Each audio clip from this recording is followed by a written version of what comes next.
Hello, and welcome to Grasping Reason, a channel all about the big ideas of history, philosophy, and art. This time in our series on the Pre-Socratics, we are looking at Parmenides of Elea. Parmenides is yet another fascinating figure in the history of philosophy.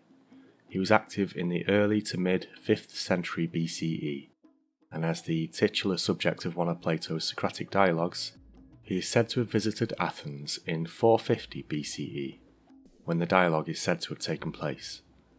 Now, we don't need to trust that this meeting ever really took place, but the plausibility of the meeting gives us some concrete dates for Parmenides' life, as he is said to be 65 years old at the time of that meeting.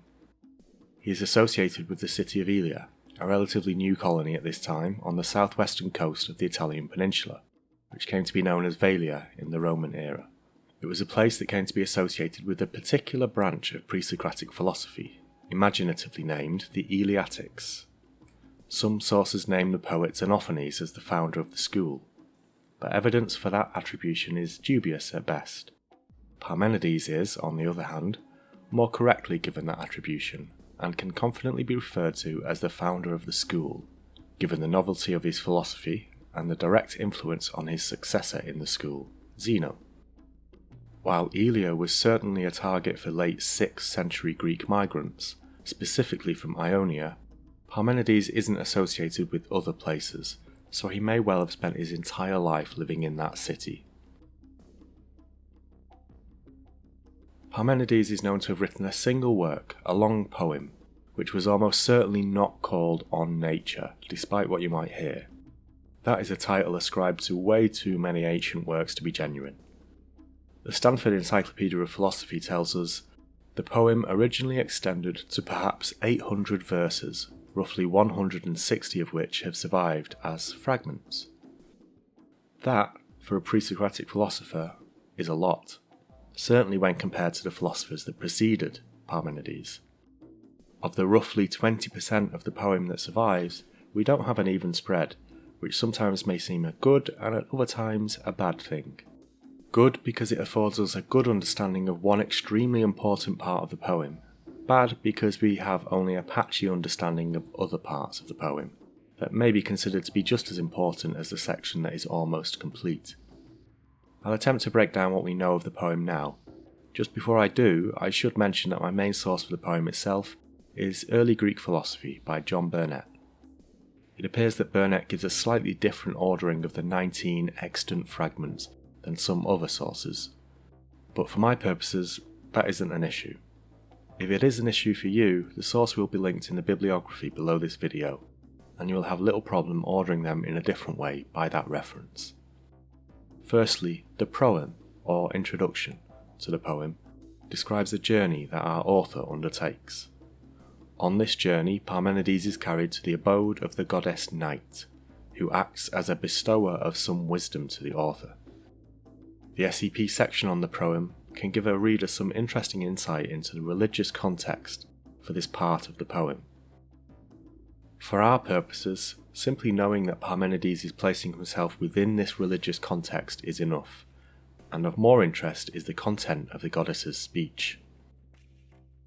Meet it is that thou shouldst learn all things, as well the unshaken heart of well-rounded truth, as the opinions of mortals in which is no true belief at all. So, the poem begins by telling us that we will be presented with two belief systems, the first, that of well-rounded truth, and the second, the opinions of mortals.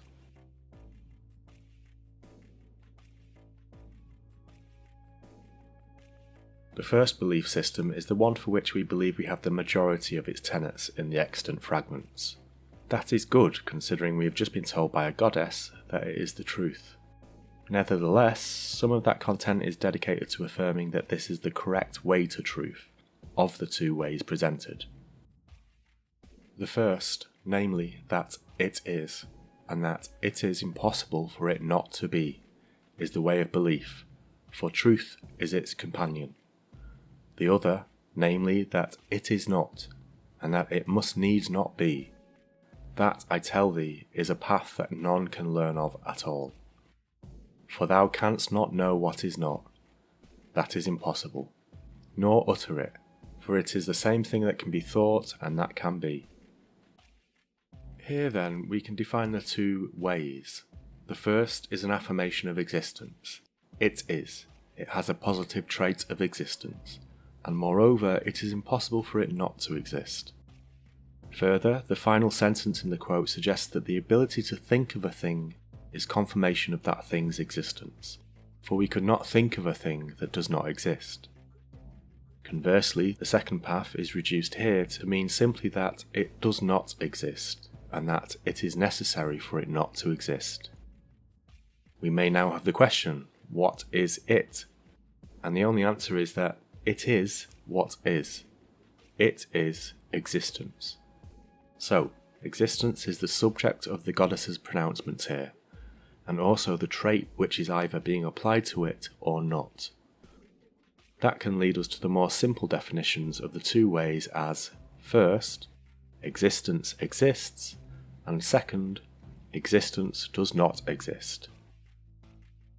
We are being given an ancient Greek lesson in logic. The first way is being described tautologically, like A equals A. The second way is a pure contradiction, like A does not equal A. Presented in this way, we can't argue against the goddess when she says the first way is truth, and the second is not truth. I want to make a quick aside here, as I expect some of you will have taken issue with the statement that we could not think of a thing that does not exist. Parmenides deals with the issue of existence on a broader scale, but some of you may have thought of particular instances of things that we don't have and are impossible within this real world. Let's take, for example, a winged horse with a beak. The physiology of a horse and the limitations of physics that our world imposes make this an impossible entity, which you certainly don't risk bumping into in the physical world, thankfully. So it doesn't exist, right? Well, sort of. Sure, this entity is only limited to the realm of your imagination, but when we think of it, we are giving it the positive traits which we can use to describe it. In this sense, even if only in this sense, it can be said to exist. To truly satisfy non-existence by thought, we would need to think of something that is only constituted by non-existence.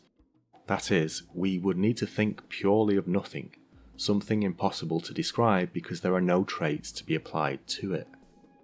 Now, I'm not by any means trying to prop up Parmenides' argument here. Any actual philosophers will tell you I'm doing a poor job even if I was. And I'm not even suggesting you should really buy this as a true definition of existence. But I want to make sure we're on the same page as we move forward. While this isn't really an argument put forward by Parmenides in his poem, I think that the suggestion that it is the same thing that can be thought and that can be must be suggesting something of this ilk. To return to the poem then, we work from the definition of the first way as existence exists. What is, is. Given this basis, the goddess tells us that there are certain implications, certain traits for existence that arise from it. What is uncreated and indestructible, for it is complete, immovable, and without end. Nor was it ever, nor will it be, for now it is, all at once, a continuous one. For what kind of origin for it wilt thou look for? If something is uncreated and indestructible, then it has and will exist in perpetuity, or it will not exist at all. There is no, in the language of ontology, coming to be, or passing away. Existence, for Parmenides, cannot come from or pass into non-existence. In the context given in the above quote, we can assume that continuous is being used in a temporal sense. Nor is it divisible, since it is all alike, and there is no more of it in one place than in another, to hinder it from holding together, nor less of it, but everything is full of what is. Wherefore it is wholly continuous, for what is in contact with what is. So, existence is also indivisible and evenly distributed.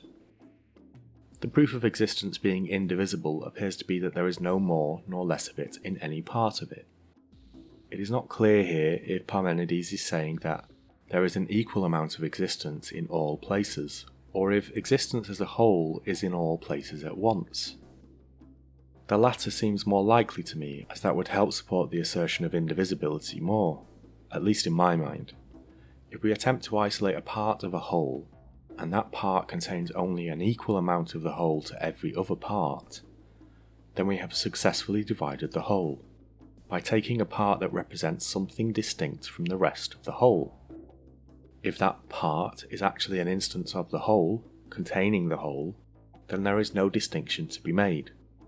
Rather, the part we have taken could be said to also be the whole. It is the same. It is all alike. It is notable that in this quote, continuous appears to be taking on a spatial dimension. Moreover, it is immovable in the bonds of mighty chains, without beginning and without end. It remaineth constant in its place, for hard necessity keeps it in the bonds of the limit that holds it fast on every side.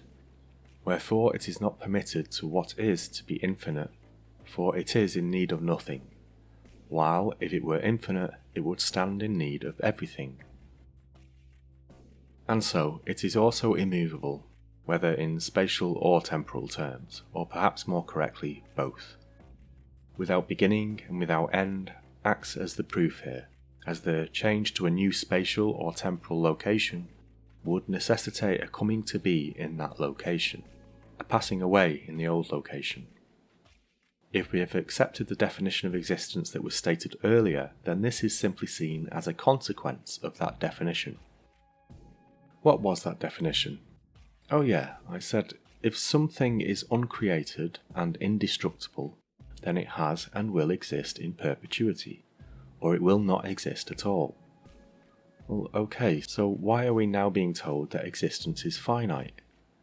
Let us take one more quote to finalize this thought process to see if it helps.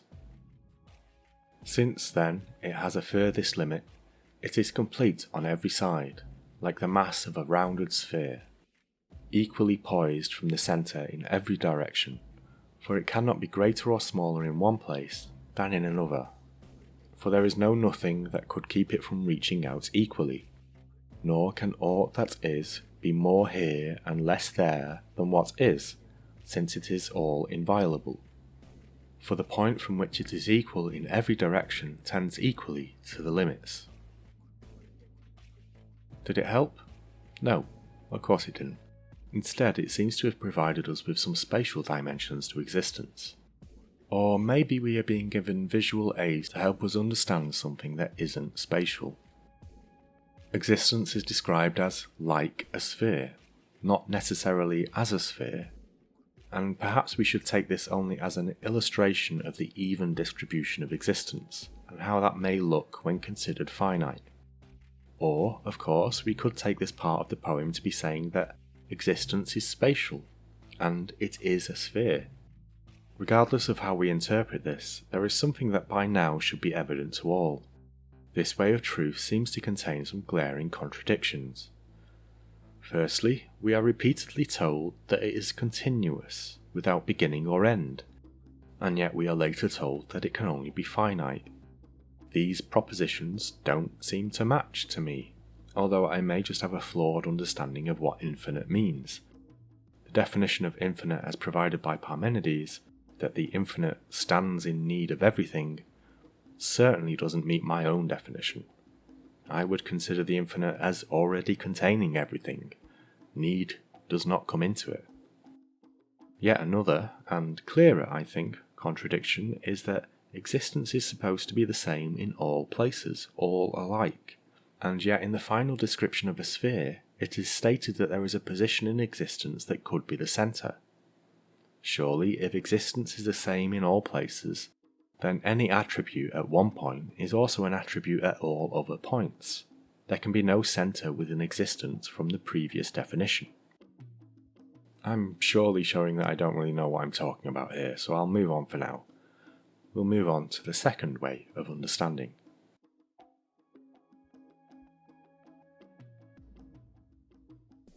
So let's start with a reminder that the goddess told us there is no truth to be found in the way of mortal opinion. Even so, there is a real attempt by Parmenides to express a new cosmogony, and one that is just as convincing as the cosmogonies presented by his pre-Socratic forebears. Another reminder, we have already passed the point where we believe we have the majority of argument from Parmenides' poem. What we have of the cosmogony set forth is much more fragmentary, and is therefore evidently incomplete. More has been made from less though, so let's see what we can glean about the way of mortal opinions.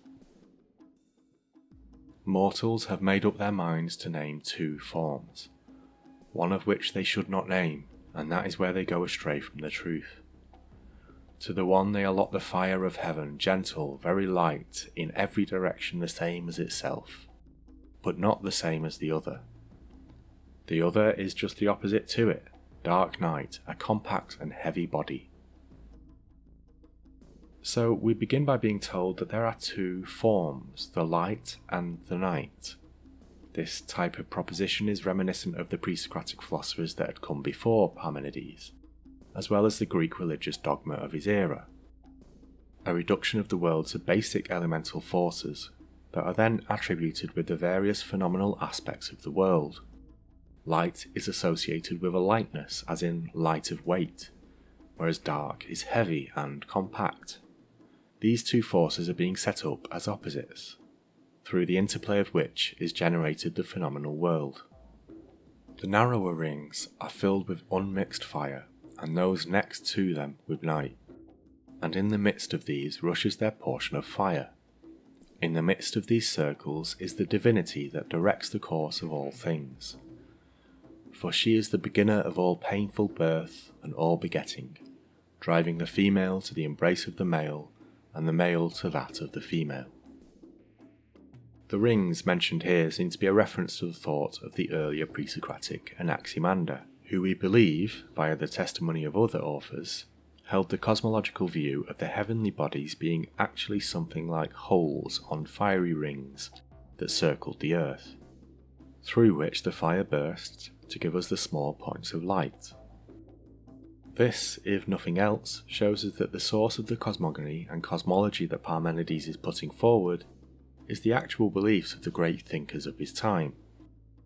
The divinity may just as well be named Apeiron, and this fragment would not seem entirely out of place in Anaximander's philosophy. First of all the gods, she contrived Eros. On the right, boys, on the left, girls. These two fragments illustrate the enormous scope that the original poem must have had. We have gone from the explanation of the heavenly bodies to the generation of gods, beginning appropriately with the god of love and desire, right down to what seems to be a section on the generation of humans. We have so little of the full extent of this section of the poem, but we have these fragments as evidence that a full cosmogony was being presented here. We should remind ourselves that we are already told at the poem's outset that this is not truth, so it might seem bizarre that Parmenides goes to such great lengths. But if the goddess is attempting to show why this way is flawed, then a full and convincing argument is necessary, even if only to show the flaws inherent in it. The final fragment expresses to us why this is a flawed understanding. Thus, according to men's opinions, did things come into being, and thus they are now. In time they will grow up and pass away. To each of these things men have assigned a fixed name. When the way of mortal opinions is first defined, it is simply as it is not.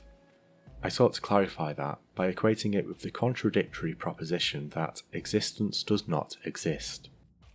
So how does this proposition apply to the cosmogony that Parmenides has just put forward? The key to this lies in the attributes for existence that Parmenides asserts. If existence exists, then it must, for Parmenides, exist in perpetuity without coming to be or passing away.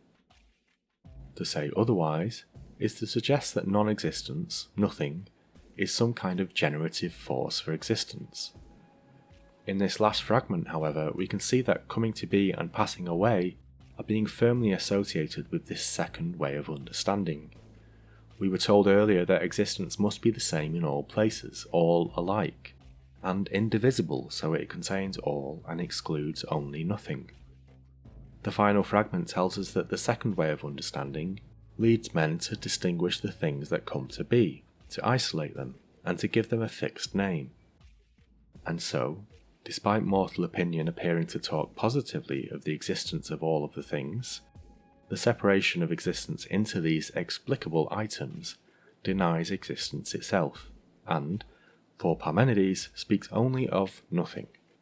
This cosmogony, perhaps all cosmogonies, posit that existence does not exist.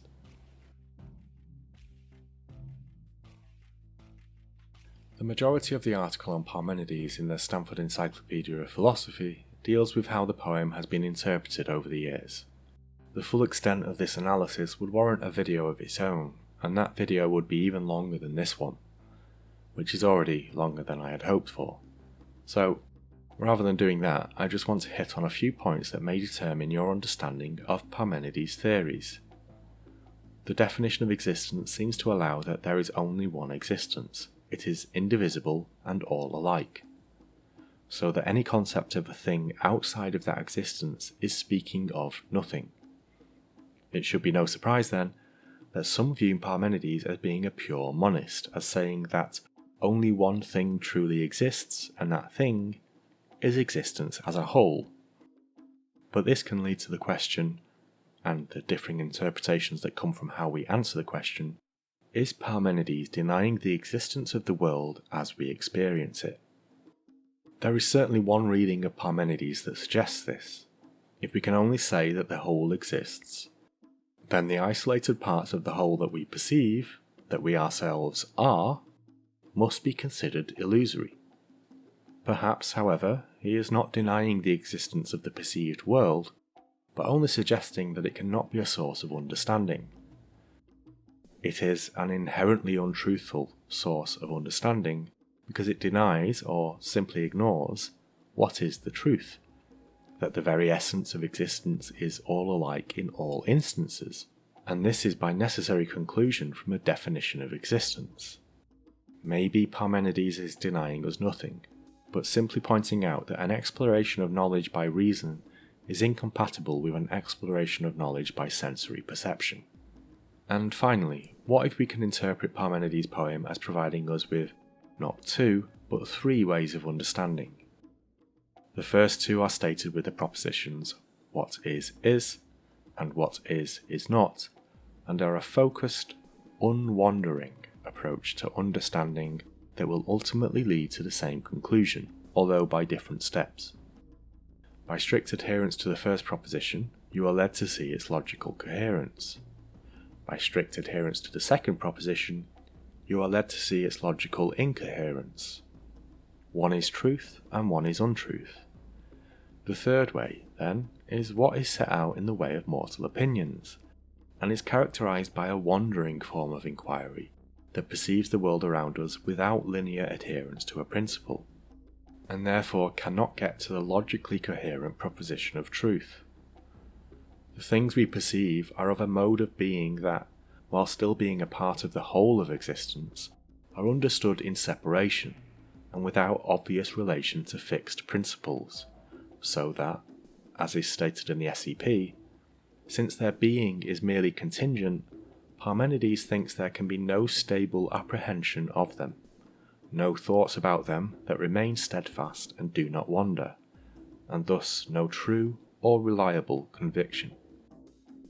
It should be noted that summarizing these interpretations doesn't really do justice to their complexity, and I would encourage anyone interested in learning more about Parmenides to explore section 3 of the SEP article in particular. I can only hope that the overview of Parmenides' ideas that I've given in this video is more helpful than just jumping into that examination blind. Before I leave you, we should make a note of the importance of Parmenides in the history of Western philosophy, not just within the Pre-Socratics. Nietzsche, in his Philosophy in the Tragic Age of the Greeks, gives us a characteristically pithy truism when he states, "This moment divides pre-Socratic thinking into two halves." The subject matter of Parmenides' poem is without a doubt unlike anything that had come before him, and we can rightly call Parmenides the first ontologist. Once there had been a Parmenides, however, philosophy would have to meet the standards he had set, and the Pre-Socratics that followed would try to rise to meet the challenge. Whether Parmenides was correct or not is almost besides the point, as his legacy is as the person who defined one of philosophy's greatest endeavours, that of first philosophy or metaphysics. His immediate successor and pupil, Zeno, is charged by the young Socrates in Plato's dialogue named after Parmenides with not being entirely original, but with expounding on the ideas that his master had set forward. We shouldn't take that as fact, of course, and Zeno ultimately rejects this charge in the dialogue, but as evidence of the view at Plato's time that Parmenides had an essential impact on Zeno's philosophy. Plato himself makes clear in that dialogue that Parmenides was a huge influence on his own ideas, giving a mere taste of his own theory of ideal forms as if a nascent thought in the mind of the young Socrates, before concerning itself only with Parmenidean proofs of the way of truth. It is notable that Socrates, normally the all-knowing beneficiary of post-mortem shower thoughts, is here only a bit player, around long enough to gain some small praise from Parmenides and Zeno, before the full reins of the dialogue are handed over to Parmenides entirely. Later, Aristotle doesn't withhold criticism of Parmenides' ideas, but sees fit to elevate him to the status of metaphysician, in opposition to the Pre-Socratics that had preceded him, who were considered natural philosophers instead, with the two heavyweights of ancient philosophy endorsing his ideas as, at least, something to be contended with. Parmenides' legacy is set in stone from then onwards. The firm imprint of Parmenidean ideas on philosophy begins right away, however, and we'll see that with practically every pre-Socratic philosopher left in this series, each are answering the problems that Parmenides sets forward in their own way. Right up to the modern day, philosophers are setting out their interpretations of Parmenides' poem, and as I've hinted at, there is still healthy discussion about which interpretation makes most sense. As you might have picked up on, there is only one reasonable topic that could follow a video on Parmenides, and so the next video will be about his pupil, Zeno. Until then, please show your support for the channel by pressing the good YouTube buttons, and perhaps tell me how out of practice in discussing ontology I am in the comments section. Thanks for watching, and see you next time.